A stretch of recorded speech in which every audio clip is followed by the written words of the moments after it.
सूरज शहर के किसी बैंक में क्लर्क था। सूरज का कोई दोस्त अगर उसके सामने भूतों की बातें करता तो उसे डर नहीं लगता था, बल्कि वह कहता कि भूत जैसा कुछ नहीं होता है। यह सब लोगों के दिमाग में बैठा वहम है और वह भूतों का मजाक उड़ाने लगता। एक दिन बैंक में कुछ ज़्यादा काम होने के कारण सूरज रात को काफ़ी लेट घर लौट रहा था। रास्ता काफ़ी सुनसान था कि तभी अचानक उसकी गाड़ी का पिछला चक्का पंचर हो जाता है। रात का वक्त था, कोई गाड़ी ठीक करने वाला नहीं मिलेगा। यही सोचकर वो अपनी बाइक को धक्का मारते हुए चलने लगा। कुछ दूर चलने के बाद सूरज का हाथ पांव बाइक को खींचने के कारण दर्द करने लगा। उसे थकान होने लगी। तभी उसे कुछ दूर पर लाइट जलता हुआ दिखाई दिया। वह बस स्टॉप था और एक व्यक्ति उस बस स्टॉप पर खड़ा था जो शायद बस का इंतजार कर रहा था। वह व्यक्ति दिखने में तकरीबन 50 से 60 सालों का लग रहा था। सूरज बाइक को बस स्टॉप पर लगे कैमरे के सामने खड़ी करता है ताकि कोई बाइक चुरा न ले। सूरज सीधे उस व्यक्ति के पास गया और उससे बातें करने लगा। उस व्यक्ति ने अपना नाम कमलेश बताया, जो एक भगत है जो भूतों को भगाने का काम करता है। सूरज भूतों को भगाने की बात सुनते ही जोर से हंसने लगा और हंसते हुए कहा कि भूत जैसा कुछ नहीं होता है और न ही मैं इन बातों को मानता हूँ। ये सारी अफवाहें आप लोगों की फैलाई हुई है जिससे आप लोगों का बिजनेस चलता है। भगत जी ने सूरज की तरफ हैरानी भरी निगाहों से देखा और बोला, बेटा, अगर तुम भूत प्रेत को नहीं मानते हो तो अलग बात है, मगर तुम यह कहोगे कि भूत प्रेत होते नहीं तो यह सारा सर गलत है। सूरज फिर यह बात सुनकर हंसने लगा और पूछा, अगर भूत सच में होते तो दिखते क्यों नहीं? मैंने तो कभी नहीं देखा। अगर आपने भूत को देखा है तो मुझे भी दिखाएं। असल में भूत होते ही नहीं है तो आप दिखाएंगे क्या? सूरज के मुंह से ऐसी बातों को सुनकर भगत जी को काफी गुस्सा आ रहा था। इसलिए भगत जी ने सूरज को कहा, चलो आज मैं तुम्हें भूत दिखाता हूँ। चलो ठीक है, मैं थोड़ी डरता हूँ, चलो। सूरज ने भगत जी को कहा।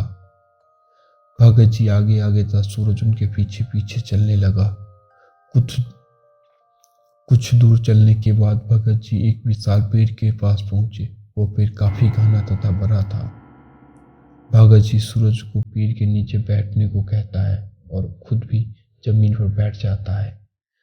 भगत जी अपने थैले से कुछ मांस का टुकड़ा निकालते हैं और सूरज के दोनों हाथ में रख देते हैं और कहते हैं कि जब तक भूत ये सारे मांस का टुकड़ा खत्म न कर ले तब तक तुम यहाँ से उठना मत, वरना तुम्हारे साथ बहुत बुरा अनहोनी होगा। यह सुनकर सूरज कुछ पल के लिए डर गया, पर वो ज्यादा डरा नहीं। भगत जी ने सूरज को कहा, तुम आंख बंद करो और जब मैं बोलूं तब अपनी आंखें खोलना। सूरज आंख बंद कर लेता है और भगत जी मंत्र पढ़ने लगते हैं। कुछ देर मंत्र पढ़ने के बाद भगत जी ने सूरज को आंख खोलने को कहा। सूरज ने जैसे ही आंख खोला कि वह काफी डर गया। वह अपने सामने कई भूतों को मांस खाते देखता है। जो हमेशा भूतों का मजाक उड़ाता था, आज उसे अपनी आंखों पर विश्वास नहीं हो रहा था। तभी अचानक उसके सामने एक बच्चा आया। वह वही बच्चा था जिसकी मौत एक हफ्ता पहले सड़क पार करते वक्त उसके सामने हुआ था। बच्चे के भूत को देखकर सूरज डर जाता है और हड़बड़ाहट में भगत जी को ढूंढने लगता है, लेकिन भगत जी उसे कहीं नहीं नजर आता। भगत जी को अपने पास नहीं पाकर सूरज की सांसें फूलने लगती है।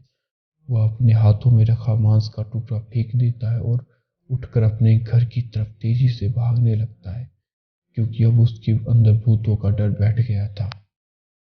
वह किसी तरह भागते भागते घर पहुंचता है और अपने साथ घटित घटना के बारे में अपने माता पिता को बताया और फिर वो अपने छोटे भाई के कमरे में सोने चला जाता है। सुबह सूरज का आँख खुला तो वह खुद को उसी पेड़ के नीचे सोया पाता है। पर ये कैसे हुआ? वह तो रात के वक्त घर पर अपने भाई के साथ सोया था। उसके बाद सूरज के साथ कुछ अनकही घटनाएं होने लगा। वो अनकही घटनाएं क्या थी? क्या सूरज इससे बाहर निकल पाएगा? क्या सूरज पहले जैसा हो सकता है या उसे ऐसे ही पूरी जिंदगी गुजारना पड़ेगा? जानने के लिए सुनिए दूसरा पार्ट। हमारा एम है कि अगर 500 लाइक इस वीडियो पे आ जाएगा तो हम दूसरा पार्ट जरूर लाएंगे।